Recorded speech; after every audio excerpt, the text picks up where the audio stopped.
Im aufsehenerregenden Vergewaltigungsprozess in Avignon werden am heutigen Vormittag die Urteile erwartet. Angeklagt sind der Ehemann des Opfers und 50 weitere Angeklagte. Die Staatsanwaltschaft hat 20 Jahre Haft für den geständigen Serienvergewaltiger gefordert, der seine Frau fast 10 Jahre lang immer wieder mit Schlafmitteln betäubt und im Internet zur Vergewaltigung angeboten hatte. Jana Wochnik.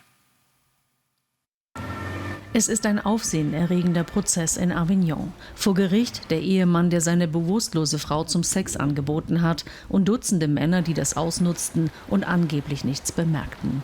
Gisèle Pelicot hat nicht nur ein 10-jähriges Martyrium hinter sich, sie ist vor allem mutig. Und das wird im Laufe des Verfahrens seit September in der Öffentlichkeit gutiert. Wenn die 72-Jährige zum Gericht kommt, wird ihr applaudiert, bekommt sie Blumen. Im Gerichtssaal steht sie 51 Männern gegenüber, die sie zum Teil mehrfach missbraucht haben. Der Hauptangeklagte ist ihr Ehemann Dominique Pelicot. Er hat seine Frau mit Schlaftabletten betäubt und sie dann anderen Männern zum Sex überlassen, im eigenen Haus in Masson. Keinem kam das offenbar komisch vor. Einer der Angeklagten erklärt, er habe eine Anzeige gelesen, dass ein Ehepaar einen Dritten zum Sex sucht. Und da sehe ich eine Frau auf der Seite liegen, erklärt er nun verdeckt. Ihr Mann sagt mir, nur zu, das ist alles, worauf sie wartet, diese Hure. Und nein, er fühle sich nicht als Vergewaltiger, überhaupt nicht. Vom zigfachen Missbrauch gibt es tausende Fotos und Videos, alles dokumentiert vom Ehemann des Opfers. Er legt ein umfassendes Geständnis ab, beteuert, es tue ihm leid. Seine Anwältin erklärt: Monsieur Pelicot weint. Monsieur Pelicot ist in Tränen aufgelöst. Er ist verzweifelt, denn wie könnten wir seinen Kindern auch etwas anderes erklären? Wegen der erwachsenen Kinder und vor allem der Enkel der Pelicots findet die Verhandlung unter Ausschluss der Öffentlichkeit statt. Sohn David sagt zum Fall, der 2020 bekannt wurde: Wissen Sie, 2020 habe ich meinen Vater verloren. Heute, mit Beginn des Prozesses, habe ich ein Monster gefunden.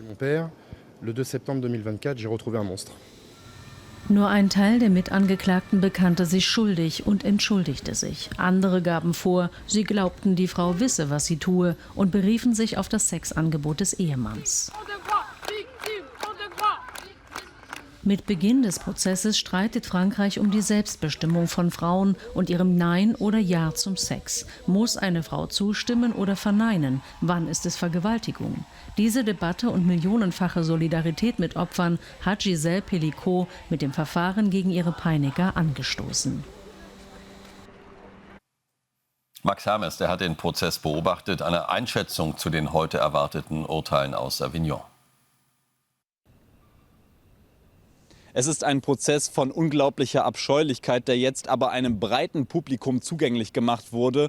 Und das liegt vor allen Dingen an einer Frau, Gisèle Pelicot, die 72-Jährige, die gesagt hat, ich möchte nicht, dass dieser Prozess hinter verschlossenen Türen stattfindet, sondern die Öffentlichkeit soll sehen, was diese Männer mir angetan haben. Mehr als ein Jahrzehnt lang hat ihr eigener Ehemann sie betäubt und dann vergewaltigt und dann im Netz nach weiteren Vergewaltigern gesucht. Mehr als 83 Männer wurden auf diesen Videos gesichtet.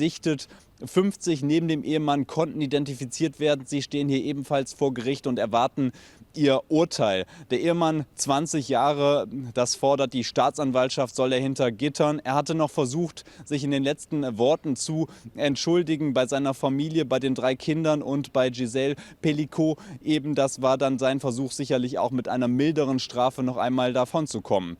Die Hoffnung vieler Franzosen ist, dass aus diesem Prozess etwas folgt, dass etwas bleibt. Denn 94% aller Vergewaltigungen, die kommen niemals vor Gericht, weil Beweise fehlen, weil die Zeugen, die Vergewaltigungsopfer manchmal nicht für glaubwürdig gehalten und befunden werden. All das könnte sich jetzt ändern. Die französische Regierung unternimmt erste Vorstöße. Es soll dort beispielsweise dann leichter sein, Bluttests durchzuführen, dann Täter und DNA schnell identifizieren zu können und dass auch bei künftigen Prozessen dann den Opfern möglicherweise mehr geglaubt wird, dass bessere Beweise vorliegen und dass Vergewaltigung letztlich dann besser bestraft werden kann. Und die Urteilsverkündung, die wird für heute Morgen 9 Uhr erwartet. Wir werden das Ganze live hier bei Welt begleiten.